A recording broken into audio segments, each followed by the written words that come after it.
Everyone, আসসালামু আলাইকুম। কিতা খবর? সব ভালো আছেন? আলহামদুলিল্লাহ, আমিও ভালো আছি। তো আজকে সকাল সকাল আমি ঘুম থেকে উঠিয়া রেডি বেডি হয়ে যাই আর কি এক জায়গা। তো আজকে আমার ঘুম থেকে উঠতে তোরা লেট হয়ে গেছে, তারপরে এই জায়গা যাইতে লাগে। তারপরে আমি গেলাম গিয়া, তারপরে আই গেলাম খামুম শেষ করিয়া ইয়া একটু শপিং করলিলাম। দিদির লগে তো ফ্রি, শপিং করতে কোনো প্রবলেম নাই। তারপরে শপিং শেষ করিয়া আই গেলাম। তো আর কোনোখানে দম না হলে ডাইরেক্ট আইলে গেলাম আমরা মণিপুরি দাবাত কিছু খাইবার লাগিন।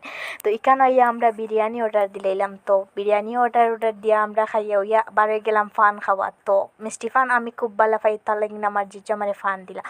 তারপরে এখানে দেখলাই নি গাইস, খাওয়া তো আর বন নাই। তারপরে এখানে আপেল কেরার কমলা কাটিয়া আমরা সারা মিলিয়া খাই লইলাম। তো গাইস খাওয়া তো আর বন না। তারপরে আমরা একজন চাচির ঘর মানে চাচা ছোটো চাচার বাড়িতে গেলাম। ঈদের দাওয়াত আসলো, তো গাইস আমরা যাইতে পারছি না। তো আজকে আমি আমার দিদি আমার মা আমরা হাঁটি হাঁটি গেলাম।